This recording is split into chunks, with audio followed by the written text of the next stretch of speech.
जय हिंद साथियों, राजवंश क्रिएशन में एक बार फिर से आपका स्वागत है। मैं लेकर आया हूं आपके लिए एक ऐसी कहानी जो वास्तव में कहानी नहीं, एक गाथा है। ये गाथा है उन वीरों की, ये गाथा है उन बलिदानियों की जिन्होंने हमारी देश की रक्षा के लिए हंसते हंसते अपने प्राणों की आहुति दी और हमें एक आज़ाद भारत दिया। तो चलिए दोस्तों, जानते हैं कारगिल विजय दिवस के बारे में कि आखिर ये क्यों मनाया जाता है और हमारे देश में इसका क्या महत्व है। कारगिल विजय दिवस की इस ऐतिहासिक यात्रा में आप मेरे साथ जुड़े रहिए और इसको अंत तक देखिए ताकि आपको पता लगे कि हमारे देश के जाबाज सिपाहियों ने किस तरह से अपने आप को बलिदान करके हमारे देश की सीमाओं की रक्षा की है। दोस्तों, हर साल 26 जुलाई को कारगिल विजय दिवस मनाया जाता है। भारत और पाकिस्तान की सेनाओं के बीच 1999 में कारगिल युद्ध हुआ था जो लगभग 60 दिनों तक चला और 26 जुलाई के दिन उसका अंत हुआ और इसमें भारत विजयी हुआ। कारगिल विजय दिवस उन शहीदों की याद में मनाया जाता है जिन्होंने कारगिल युद्ध में अपने देश की सीमाओं की रक्षा करते हुए अपने प्राणों की आहुति दी और वीर गति को प्राप्त हुए। भारतीय सेना ने उसे ऑपरेशन विजय का नाम दिया था और ऑपरेशन विजय की सफलता के बाद इसे कारगिल विजय दिवस का नाम दिया गया। यह युद्ध भारतीय सेना के साहस और जांबाजी का एक ऐसा उदाहरण है जिस पर हर भारतीय को नाज होगा। लगभग 18,000 फीट की ऊंचाई पर लड़ी गई ये जंग भारतीय सेना के बहादुरी की एक मिसाल है। भारतीय सेना के साहस और जांबाजों की याद में इस दिन देश कारगिल विजय दिवस के रूप में मनाता है और इस मौके पर देश के उन जवानों को सम्मान और श्रद्धांजलि अर्पित करता है जिन्होंने अपनी मातृभूमि की रक्षा के लिए हंसते हंसते अपने प्राणों की आहुति दी। इस दिन देश के विभिन्न स्थानों पर स्मरण उत्सव भी मनाए जाते हैं जिनमें सेना के योगदान और बलिदान को याद किया जाता है। तो चलिए दोस्तों, जानते हैं कारगिल की इस रणनीति के बारे में। 3 मई 1999 को पाकिस्तान की सेना ने कारगिल में घुसपैठ की जिसकी जानकारी वहां के चरवाहों के द्वारा मिली। इसके बाद 5 मई को भारतीय सेना की एक टुकड़ी पेट्रोलिंग के लिए भेजी गई जिसमें से 5 भारतीय सैनिकों को पाकिस्तानी सेना ने बंधक बना लिया और उन्हें इतना प्रताड़ित किया कि वीर गति को प्राप्त हो गए। 9 मई 1999 को पाकिस्तानी फौज द्वारा भारी मात्रा में गोलाबारी हुई और कारगिल में हमारे हथियारों की भारी मात्रा में क्षति हुई। 10 मई को पाकिस्तानी फौज ने फिर से द्रास, काक्सार और मुश्को क्षेत्र में घुसपैठ की। उसी दिन भारतीय सेना ने अपने कुछ और सैनिक दलों को कश्मीर घाटी क्षेत्र में कारगिल क्षेत्र की ओर भेजा। 26 मई को इंडियन एयरफोर्स ने पाकिस्तानी घुसपैठियों पर आक्रमण कर दिया। 27 मई को इंडियन एयरफोर्स ने अपने 2 फाइटर प्लेन MiG-21 और MiG-27 फ्लाइट लेफ्टिनेंट नचिकेता को गंवा दिया। 1 जून को पाकिस्तान ने फिर से हमला किया। 6 जून को भारतीय सेना ने कारगिल में अपने सैन्य सुरक्षा बल को बढ़ाया। 9 जून को भारतीय सेना ने बटालिक सेक्टर में 2 चौकियों को पाकिस्तानी के कब्जे से छुड़ा लिया। इसके बाद 13 जून को भारतीय सेना ने द्रास में टोलोलिंग पोस्ट को अपने कब्जे में ले लिया। 15 जून को यूनाइटेड स्टेट के तत्कालिक प्रेसिडेंट ने टेलीफोन पर बातचीत करके पाकिस्तान के प्रधानमंत्री को कारगिल से पाकिस्तानी फौज को वापस बुलाने को कहा। 29 जून को भारतीय सेना में टाइगर हिल के पास की 2 महत्वपूर्ण पोस्ट पॉइंट 5060 और पॉइंट 5100 पर फिर से कब्जा कर लिया। 2 जुलाई को भारतीय सेना ने कारगिल में चारों ओर से हमला किया और 4 जुलाई को 11 घंटे के युद्ध के बाद भारतीय सेना ने टाइगर हिल पर फिर से कब्जा कर लिया। 5 जुलाई को भारतीय सेना ने द्रास पर भी कब्जा कर लिया। 7 जुलाई को भारतीय सेना ने बटालिक में जुबर हिल्स पर भी कब्जा कर लिया। 11 जुलाई को भारतीय सेना ने पाकिस्तानी सेना को पीछे खदेड़ा और बटालिक में महत्वपूर्ण चोटियों पर कब्जा कर लिया।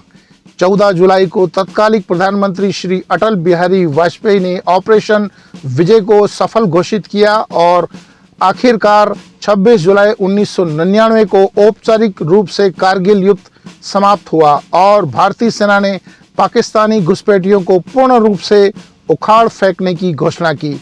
इस तरह से कारगिल में हमें विजय प्राप्त हुई और इस दिन को विजय दिवस घोषित किया गया। इस युद्ध में हमारे 527 बहादुर सैनिकों ने अपने प्राणों की आहुति दी और 1300 से भी ज़्यादा सैनिक घायल हुए। भारतीय सेना ने उन शहीदों की याद में टोलोलिंग हिल में तलहटी में एक कारगिल वार मेमोरियल भी बनाया गया है। इसका निर्माण कारगिल युद्ध में शहीद हुए उन जवानों की याद में किया गया है। दोस्तों, जब कभी भी आपको वहां जाने का मौका मिले तो उस पावन धरती के दर्शन जरूर करना, जहां पर हमारे वीर सैनिक हमारे देश की सीमाओं की रक्षा करते हुए हमारे देश के लिए हंसते हंसते शहीद हुए हैं।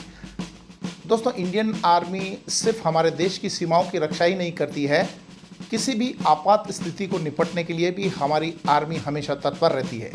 हाल ही में अमरनाथ यात्रा के दौरान एक यात्री ने हमारे इंडियन आर्मी सोल्जर के ऊपर एक क्लिप बनाई है, जिसे आज हमें ज़रूर देखना चाहिए, क्योंकि सैनिक सिर्फ देश की रक्षा ही नहीं करते हैं, कुछ ऐसे काम भी करते हैं। आसान नहीं होता फौजी कहलाना, अपनी रगों में जज्बातों को पिघलाकर लोहा भरना पड़ता है। ये बात मैं इसलिए बोल रही हूँ क्योंकि मैं अमरनाथ की यात्रा करके आई हूँ और मैं आर्मी बेस कैंप में ही थी। वहाँ मैंने जो आर्मी का रूटीन देखा, वो देख के मेरा दिल झकझोर गया कि ये भी एक रूटीन होता है। हम सिर्फ यही रूटीन जाते हैं कि हम 12 घंटे की ड्यूटी करते हैं, जॉब पे जाते हैं, वापस आ जाते हैं, हम परिवार के साथ रहते हैं। वो 12 घंटे की ड्यूटी भी करते हैं, परिवार के साथ भी नहीं रहते। वो खाना कब खाते हैं, वो सोते कब हैं, हमें कुछ भी नहीं पता रहता। उनका बस एक ही लक्ष्य रहता है, हमारे देश की सेवा, हमारे देश के लोगों की सेवा। और ये मैं इतने नज़दीक से देख के आ रही हूँ।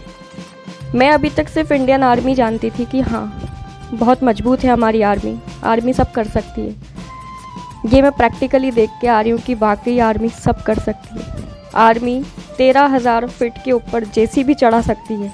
हमारी अमरनाथ यात्रियों की यात्रा सफल हो, उसके लिए वो पुल बना सकती है, वो ट्रैफिक पुलिस का काम कर सकती है, वो हमारे लिए भाई का काम कर सकती है, माँ का काम कर सकती है।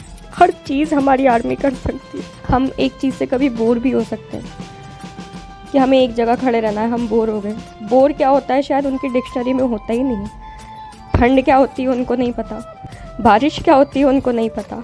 उनको बस एक चीज़ पता है, वो है सेवा और देश की सेवा। गर्व है मुझे अपनी इंडियन आर्मी पर, अपने भारत पर, कि आप इतनी अच्छी सेवा हम लोगों को सुरक्षित रखने के लिए कर रहे हैं। आपको जितनी बार नमन किया जाए उतनी बार कम है। दोस्तों, हो सके तो इस गाथा को अपने दोस्तों के साथ शेयर कीजिए, खास करके उन नौजवानों को शेयर कीजिए, ताकि उन्हें पता लगे कि हमारी देश की सेना, हमारे देश के सैनिक किस बहादुरी के साथ हमारे देश की सीमाओं की रक्षा करते हैं।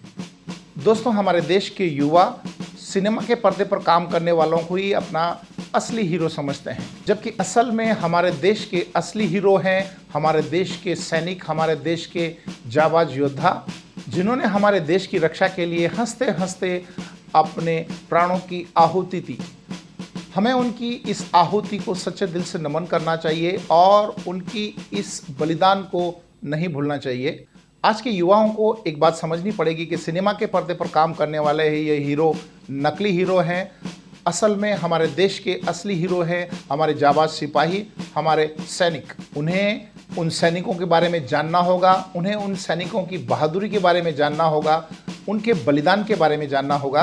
तभी इन सैनिकों को सच्चे मायनों में एक हमारी सच्ची श्रद्धांजलि होगी। दोस्तों, जब भी कभी आपको कोई सैनिक दिखे तो उसे इस बात का फ़क्र ज़रूर करवाइए कि जब तक आप हमारे देश की सीमाओं पर खड़े हैं तब तक हमारा देश सुरक्षित है। जब तक हमारे जवान हमारे देश की सीमाओं पर डटे हैं तब तक दुश्मन की किसी भी नापाक इरादे को कामयाब नहीं किया जा सकता।